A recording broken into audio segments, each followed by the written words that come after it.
Welcome to the Higher Performance Man podcast. I am your host, John Fayocavitz. On this show, I interview successful men who have built impressive careers and businesses, founders, CEOs, senior leaders, and professionals who have operated at a high level for years. We talk about what actually made them successful. The goal is simple: to learn directly from the men who have done it so we can apply these insights to our own careers, businesses, and lives and continue our own standard of performance. This show is sponsored by Prime Performance Method. Prime Performance Method is designed specifically for high-performing men who have achieved success in their careers but feel like their body and energy have taken a hit along the way. I help busy professional men regain strength, lose weight, and feel years younger within 8 weeks without long workouts, extreme dieting, or disrupting a demanding schedule. If you are a high-performance man who wants to feel as strong and energized as you are successful, just message me on John Fayocavitz on LinkedIn. On today's show, we have Park Howell, founder of the Business of Story. Thank you very much, Park, for joining us today. John, it's my pleasure to be here. Thank you. Well, tell us a little bit about the title got me intrigued, the Business of Story. So if you could tell our audience what this basically is and what your business is about. Absolutely. Well, my entire life, the 40 plus years I've been in the advertising branding world has always been about storytelling. First, as a storyteller, running my own ad agency called Park Co. for 20 years in Phoenix, Arizona. And then I had clients coming to me and say, can you teach me how to tell these stories? Not just do our campaigns, but show me how I can be a more influential, persuasive leader through storytelling. So I said, of course. And I started doing that and found I really loved it. And in fact, Arizona State University came calling and they said, hey, we've got a master's program that we would like you to come and teach on storytelling. Even though I'd never taught in my life, they said, we want a professor of practice from your world to come in. So I did that. I found that I loved that even more than running my ad agency, Park & Co. So I wound that down in 2016 and started the Business of Story. And John, now all I do is consult, teach, coach, and speak on the power of story. And I do it internationally with very iconic brands and little guys as well. But it's fun. Wow. Well, that is a story in itself right there. I mean, that is awesome how you went from one extreme to the next. Okay. You pivoted. Okay. I'd like to start a question I like to ask all my guests. What is the biggest lesson that you have learned so far that has helped you become successful in your business? What's that one lesson or maybe two? Yeah. It's my 50-50 rule, John. And to set that up, you've always heard, and our father certainly encouraged us to give 110%. And at one point, my sister had a very successful company going, but she was kind of stressing out. And she had a nice conversation with my dad. And my dad said, I wish I'd never said that. You don't have to drive yourself crazy building something. He said 80 to 90% will probably work. And so I've taken that and I've changed it just a little bit. And to me, it's a 50-50 rule. Success is 50% showing up and then 50% following up. And the point in that to me, John, is just always being present, always being there, anticipate what your clients and your customers are going to need, and then be ready with that solution even before they're ready to buy from you. So to me, that's a 50-50. 50% showing up, 50% following up. That's the math to success that I found works. Well, great. And that seems to go with most businesses, and especially in my business that you see what I do. I mean, if they don't show up and follow up, it's senseless. Okay? What's the point? Yeah. I mean, they want to lose 30 pounds, 20 pounds. They want to get stronger. They want to have longevity. But if they don't put that time in, okay, and do it, then you're spinning your wheels. Yeah. Okay. You're spinning your wheels. So that's great to hear. The next question you obviously built a very successful business.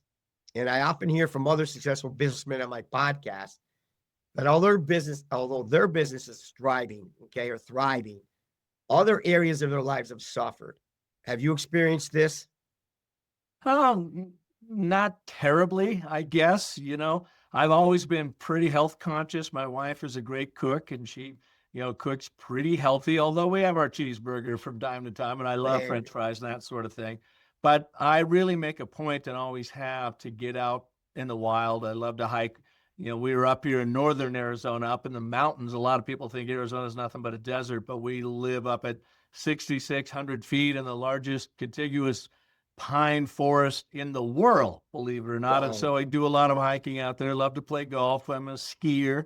And in fact, just before this, got done with my exercise and a half-hour yoga workout with my wife. So that is health super. wise, though, I think is where people really can get set up. If you're not paying attention to it and you're not taking and carving out time to pay attention to your health, things can really go sideways quickly. Well, that's the biggest, when I ask that question, that's what I get back a lot of the time is the health aspect. Yeah. Because they sit and they do their business for like 60, 70 hours a week and they don't put time into their health. Okay. The relationships are the other thing that we hear a lot. Okay. That I don't spend time with my kids or I haven't spent time with my wife or things like that. So that's why I asked that question. You're so busy in your own business and you just forget about the other parts of your life that have to make your life complete. You know what I did when our kids were young? They're all grown now, and we've got a couple grandkids actually. But as I was raising them, my wife and I, Michelle, were raising them in Phoenix, Arizona. I made a point to never have a commute and to limit my travel as much as possible so I could always be there for all of their games and their dances and that kind of thing, because I knew it was going to go by very quickly and I would be kicking myself as they moved down if I missed them. So I made a very, very diligent decision to where we lived, and we built, or bought 3 houses, as you move up, as you make some money and you move up. I never lived farther than 10 minutes from any job I ever had. And then we bought a building, which we still own there, that we put our ad agency in.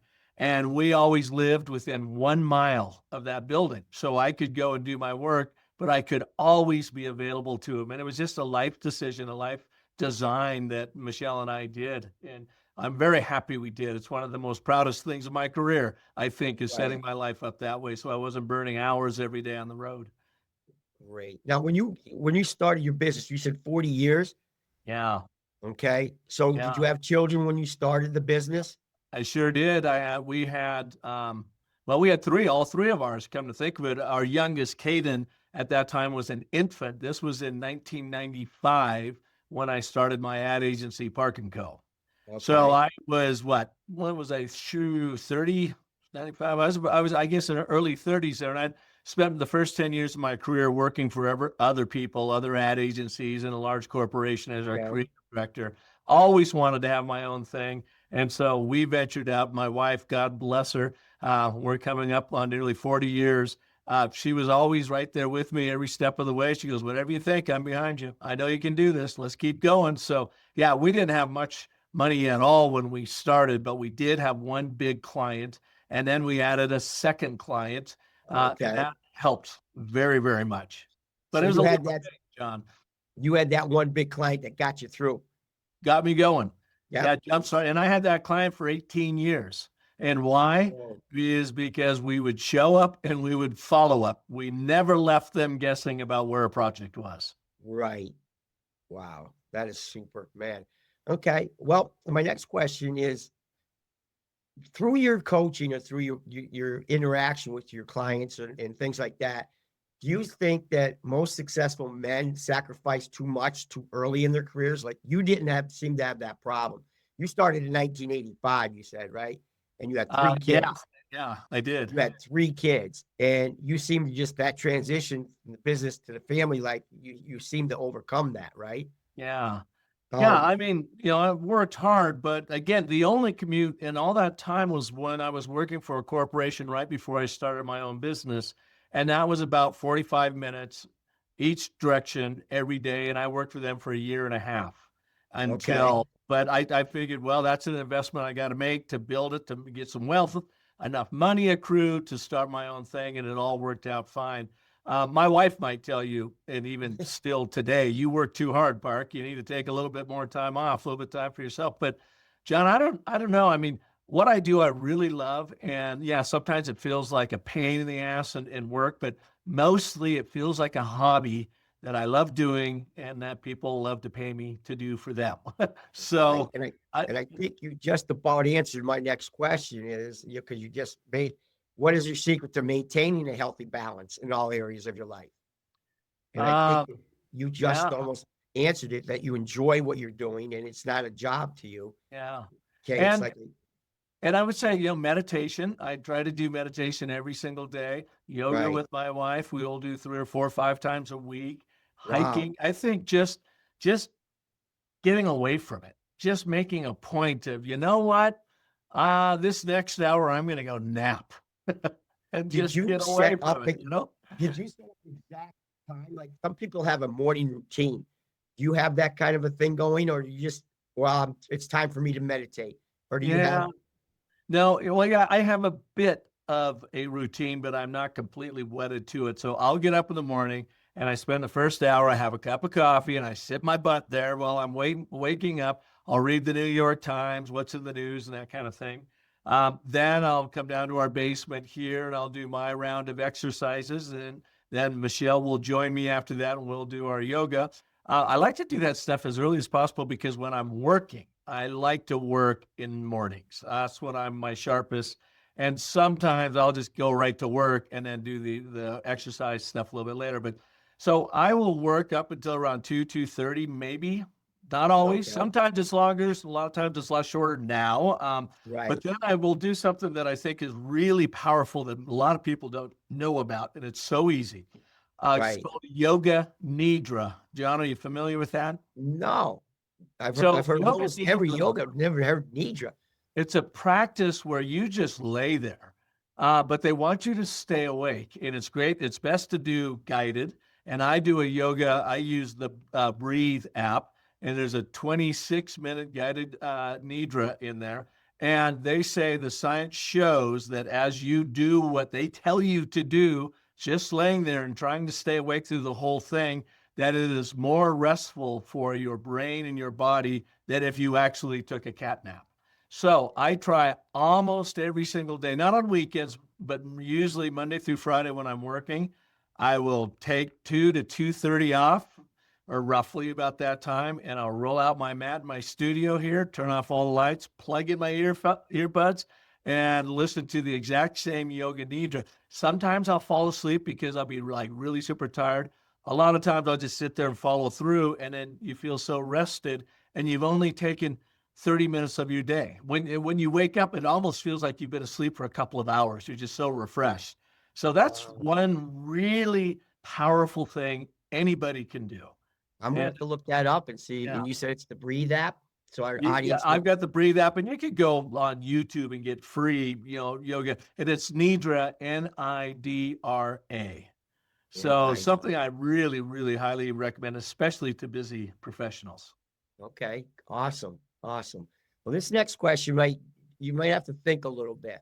Okay, All right, not to put you on the spot, but a lot let's of do people it. they sit there and go, huh? Okay, what's something that some people or most people may misunderstand about you? What? What? How do you make a living again? I mean, I still don't think my mom, she's going to turn 101 on April 5th, by the way. Are you? Wow. I still don't think she knows what I do for a living. So I come from a very large family and they all have very traditional companies and jobs. And many of them are retired now and whatever. And I've always been an entrepreneur, always doing this. And I think they're always trying to figure out what am I doing next, because I have reinvented myself several times from being an ad agency owner for 20 years into a consultant, coach, teacher through, just storytelling. And I work with the U.S. Air Force and Coca-Cola, these large brands.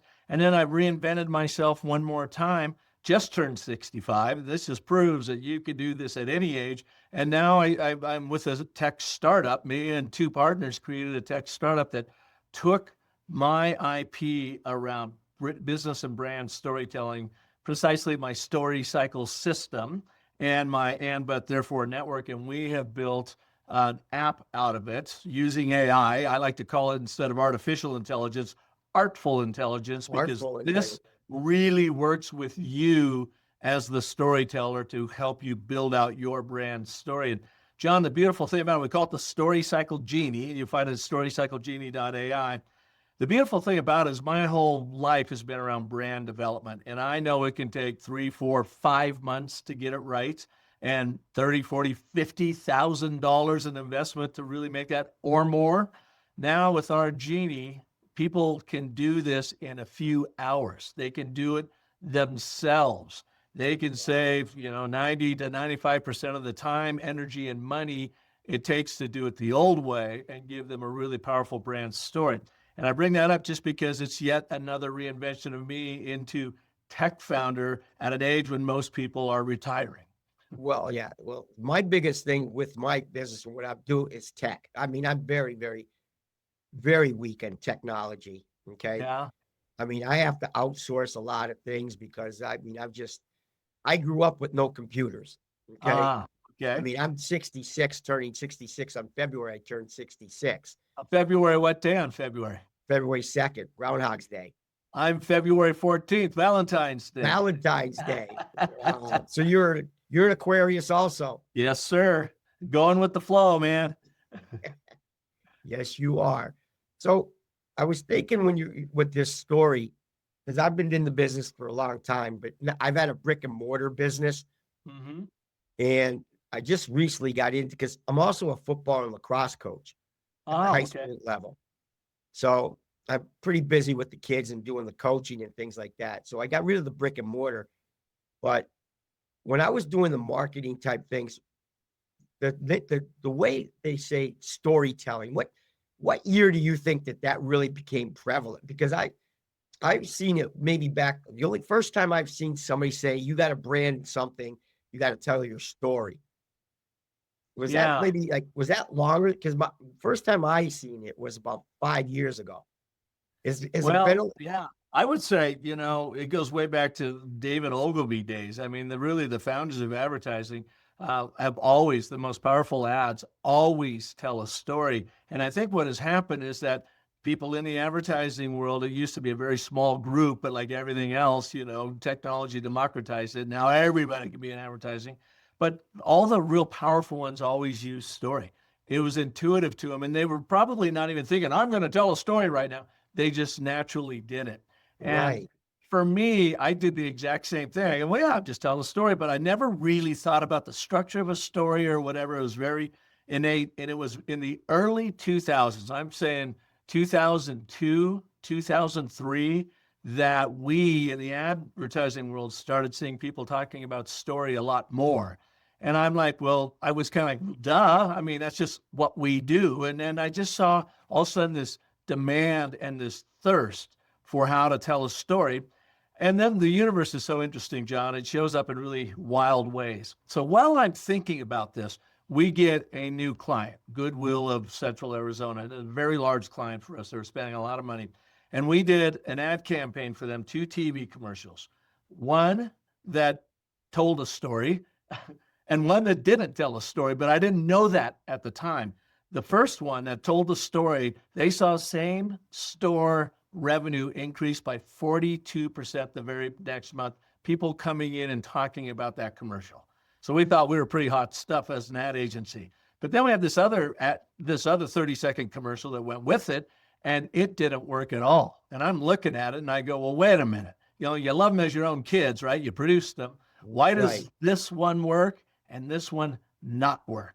And I started thinking about story. And so then our son Parker went to film school at Chapman University in 2006 in Orange, California, very prominent film school. And I said, Parker, while you're there, send me your books and your recorded lectures, since I'm paying for them, because I want to know, what does Hollywood know about storytelling? And that's when I learned about story structure and the hero's journey and the monomyth. And I went back a couple of years and I looked at those 2 commercials and I go, oh my God, this one, the one that worked, told a natural story that followed all the progressions that we just intuitively knew. The other one didn't do any of that, and it didn't work. So I told myself, I wonder how many of me are out there that we are doing this intuitively and not intentionally, meaning Right. we're winging it a lot of the time versus winning it every single time. Right. That's when I immersed myself in story structure. How does it work? Why does it work? And I found my new calling in life, John, and that was what I learned. I began teaching to our clients and to leaders. And I said, I would rather do this than run that ad agency. So, long-winded way of saying, for me, it started in about 2002, 2003, when this word story started bubbling up in Right. our advertising world. Right. Because I have, like I said, maybe 5, 6, 10 years at the most is where I started to hear people say, tell a story. Yeah. Well, I've But got a podcast, my Business of Story podcast. I'm doing almost 11 years now, John. And every wow. episode, we're nearing 600 episodes. Every episode is about how to use story in your work, in your brand, in your life, on yourself. Right. Because our most potent story we'll ever tell is a story we tell ourselves. So we Right. better make that one a pretty good one. Yeah, you're right. You're right. So, well, Park, this is awesome. I mean, you gave us so much to think about and so much information. And answers were great. Okay. Oh, I my mean, pleasure. so, but I'm going to end that here. Okay. And I'm just going to do a closing here. And thank you for joining us on the High Performance Man podcast. As a reminder, this show is brought to you by Prime Performance Method, where I help high-performing men rebuild their strength, energy, and confidence without sacrificing their careers. If you already feel as strong in your body as you are in your business, message me at John Fayocavitz on LinkedIn. Until next episode, perform strong in all your areas of life. And again, Park, I can't thank you enough for being on our podcast. Our audience is going to get great information out of this. Is there any last things you want to tell our audience? If I can help you grow as a more powerful and skilled storyteller, just go to my website, businessofstory.com. I have a whole ton of free resources for you there. Okay. You can start right away. And if you want to start building your brand story, go to storycyclegenie.ai. You can even, John, you might even try this, test the strength of your brand story for free.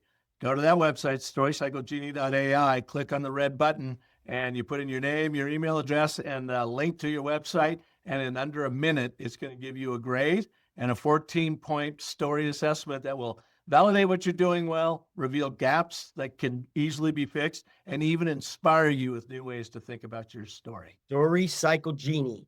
Yep. .ai. You got it. I appreciate that so much. Thank you again. You have a great day.